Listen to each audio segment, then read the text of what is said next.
Hello friends, मैं हूं करण और आप देख रहे हैं हमारा channel any time tips. Friends, आज की वीडियो का नोटिफिकेशन देखकर आप लोग समझ गए होंगे कि जो आज की वीडियो है वह किस पर आधारित है। फ्रेंड्स, आज की हमारी वीडियो इंडियन पैनल कोड पर आधारित है और आज की वीडियो में हम आपको बताएंगे कि इंडियन पैनल कोड को किन किन नामों से जाना जाता है और हम आपको बताएंगे कि जो इंडियन पैनल कोड है उसका ढांचा किसने तैयार किया था, इंडियन पैनल कोड में कितने अध्याय हैं और कितनी धाराएं हैं। तो फ्रेंड्स, सबसे पहले आप हमारे चैनल को सब्सक्राइब कर लीजिए, हमारी वीडियो को लाइक कर लीजिए और अपने फ्रेंड्स तक हमारे चैनल को शेयर कर दीजिए ताकि हमारे द्वारा बनाए जाने वाली वीडियो उन तक पहुंच सके। तो फ्रेंड्स, देर ना करते हुए वीडियो को शुरू करते हैं। जैसा कि मैंने आपको बताया कि इंडियन पैनल कोड को किन किन नामों से जाना जाता है, तो सबसे पहले और सबसे ज़्यादा जो नाम आता है वह आईपीसी का आता है। आईपीसी, अगर आप किसी थाने में कोई कंप्लेंट दर्ज कराने जाते हैं तो आईपीसी लिखा हुआ आता है। आईपीसी की धारा के अंतर्गत आपका जो है चार्ज लगाया जाता है। तो ये जो आईपीसी होता है वह इंडियन पैनल कोड का शॉर्ट नेम है। इंग्लिश में इसको इंडियन पैनल कोड के नाम से जाना जाता है, हिंदी में इसको भारतीय दंड संहिता के नाम से जाना जाता है। उर्दू में भी इसको उर्दू में भी जाना जाता है ताजराते हिंद। ये जो नाम है वह कम सुना जाने वाला नाम है, ताजराते हिंद। लेकिन आप लोगों ने कभी मूवी में सुना होगा, जज साहब जब कोई भी सज़ा सुनाते हैं तो वह ताजराते हिंद दफ़ा के अंतर्गत सज़ा जो है वो सुनाते हैं। तो फ्रेंड्स, आप लोगों ने जाना कि इंडियन पैनल कोड को किन किन नामों से जाना जाता है, तो मैंने आपको बताया। दूसरी चीज़, जो भारतीय दंड संहिता जो है उसका ढांचा जो है वह तैयार किसने किया था, ये एक महत्वपूर्ण बात है जो काफ़ी लोगों को जानकारी नहीं होगी। मैं आप लोगों को बताना चाहता हूँ, भारतीय दंड संहिता का जो ढांचा है वह लॉर्ड वेलिंगटन मैकाले के द्वारा तैयार किया गया था। कौन है ये लॉर्ड वेलिंगटन मैकाले? मैं आप लोगों को इनके बारे में थोड़ा बताना चाहता हूँ। जो लोग तैयारी कर रहे हैं वह इसको नोट डाउन कर लें, क्योंकि बहुत ही महत्वपूर्ण ये जो जानकारी है वह मैं आपको देने वाला हूँ भारतीय दंड संहिता के बारे में। लॉर्ड वेलिंगटन मैकाले 25 अक्टूबर 1800 को जन्मे। लॉर्ड वेलिंगटन मैकाले एक राजनीतिक और इतिहासकार थे। 1830 ईस्वी में ब्रिटिश पार्लियामेंट के सदस्य नियुक्त हुए। 1834 ईस्वी में गवर्नर जनरल के एग्जीक्यूटिव काउंसिल के प्रथम कानूनी सलाहकार बनकर भारत आए और भारत में वह सुप्रीम काउंसिल में लॉ मेंबर और लॉ कमीशन के हेड बने। इसी दौरान उन्होंने भारतीय कानून का ढांचा जो है वह तैयार किया। तो फ्रेंड्स, आप लोगों को मैंने लॉर्ड वेलिंगटन मैकाले के बारे में बताया। ये बहुत ही महत्वपूर्ण जानकारी है, काफ़ी लोगों को इसके बारे में जानकारी नहीं है। आप लोग इसको नोट डाउन कर लीजिए। और फ्रेंड जो है, अब मैं आपको बताऊंगा आईपीसी के पारित और लागू होने के बारे में। काफ़ी बार आप लोगों ने किताबों में पढ़ा होगा या आप लोग कोई शिकायत दर्ज कराने जाते हैं तो एफआईआर में भी आप लोगों ने पढ़ा होगा दंड संहिता 1860 के बारे में। ये क्या है दंड संहिता 1860? तो फ्रेंड्स, 6 अक्टूबर 1860 को भारतीय दंड संहिता पारित हुआ था।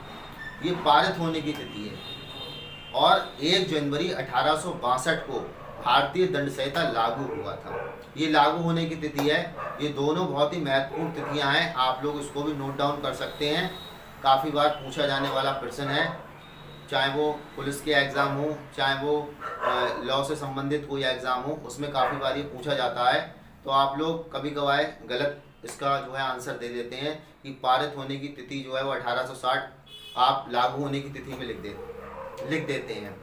और फ्रेंड्स, जो भारतीय दंड संहिता है उसमें 23 अध्याय हैं, 23 चैप्टर हैं भारतीय दंड संहिता में और 511 जो है वह धाराएं हैं। तो यह भी नोट डाउन कर लीजिए आप लोग, काफ़ी महत्वपूर्ण जानकारी है। भारतीय दंड संहिता में 23 चैप्टर हैं और 511 धाराएं हैं। फ्रेंड्स, ये था भारतीय दंड संहिता के बारे में जो मैंने आप लोगों को बताया। कुछ इम्पोर्टेंट चैप्टर हैं जिनके बारे में मैं चैप्टर वाइज वीडियो बनाऊंगा। जो चैप्टर इस प्रकार हैं: चैप्टर नंबर 4 जर्नल डिफेंस, ये जो जनरल डिफेंस है ये सेक्शन 76 से सेक्शन 106 तक है जनरल डिफेंस का।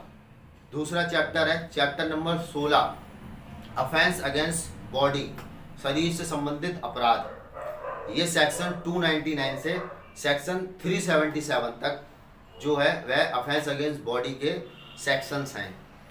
और chapter number 17 offence against property यानी संपत्ति से संबंधित अपराध जो है वह इसके अंतर्गत आते हैं। और ये जो है वो सेक्शन 378 से 462 तक है। इसके बाद चैप्टर है chapter number 20 offence against marriage यानी शादी से संबंधित जो अपराध हैं वह इसके अंतर्गत आते हैं। इसका जो सेक्शन है वह सेक्शन 493 से सेक्शन 498 तक है। जो शादी से संबंधित अपराध होते हैं वह इसके अंतर्गत आते हैं। और फ्रेंड्स इसके बाद एक चैप्टर है चैप्टर नंबर 20A। जो चैप्टर नंबर 20A है वह क्रूअल्टी, क्या होती है ये क्रूअल्टी। और फ्रेंड इस पे मैं एक अलग से जो है वीडियो बनाऊंगा। मैं शॉर्ट में आप लोगों को बताता हूँ। पत्नी पर पति के द्वारा मानसिक और शारीरिक शोषण करना, पति के संबंधियों द्वारा, उसमें माता पिता, बहन भाई, पति के दोस्त, कोई भी हो सकता है, उसके द्वारा पत्नी पर शारीरिक या मानसिक शोषण या हरासमेंट करना जो है वह क्रूअल्टी के सेक्शन के अंतर्गत आता है। और इसका जो सेक्शन है वह 498A। आप लोग नोट डाउन कर लीजिए। जो चैप्टर है वह क्रूअल्टी, चैप्टर का नाम नंबर है वह 20A और जो सेक्शन लगता है वह 498A। काफ़ी लोग कंफ्यूज हो जाते हैं। जो अफेंस अगेंस्ट मैरिज का जो सेक्शन है 498, काफ़ी लोग उसको 498A समझ लेते हैं। तो मैं आपकी कंफ्यूजन को दूर करता हूं कि 498 जो है वह अलग है, वह विवाहित महिलाओं से संबंधित है। और जो 498A है वह क्रूअल्टी से संबंधित है। तो सेक्शन 498 जो है वह चैप्टर 20 के अकॉर्डिंग आता है, जिसमें 498 का जो सेक्शन है उसमें विवाहित महिला को आपराधिक आशय से फुसलाकर ले जाना होता है। और chapter number 20A and section 498A का जो सेक्शन है यह क्रूअल्टी का है। पति और उसके संबंधियों द्वारा पत्नी पर मानसिक और शारीरिक हरासमेंट करना जो है वह क्रूअल्टी के अंतर्गत आता है।